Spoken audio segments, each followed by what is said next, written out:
আজ একটি গল্প বলবো, একটি মোরগ ও একটি শেয়ালের গল্প। একদা একটা মোরগ ও শেয়াল ছিল। তারা একটি গ্রামে বাস করত। গ্রামটি ছিল খুব সুন্দর। সেখানে মোরগটি আনন্দে নেচে নেচে এই দিক ওই দিক বেড়াত, নিজের মনের মতোই নেচে থাকত। কিন্তু একদিন একটি শেয়াল এই মোরগটিকে দেখতে পেল এবং সে ভাবল যে যদি মোরগটিকে বেশ খাওয়া যায় তাহলে তার পেটটি ভালোই ভরবে।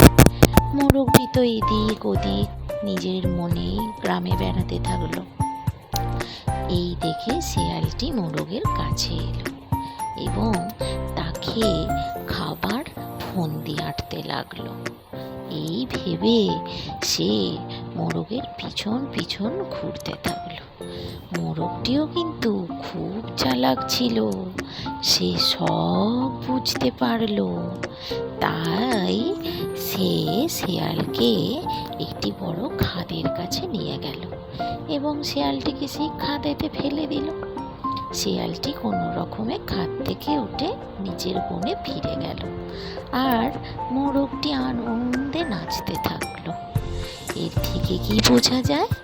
এর থেকে বোঝা যায় আমাদের সামনে যতই বিপদ আসুক না কেন, আমরা যদি ঠান্ডা মাথায় বুদ্ধি খাটাই তাহলে আমরা সব বিপদকেই জয় করতে পারবো।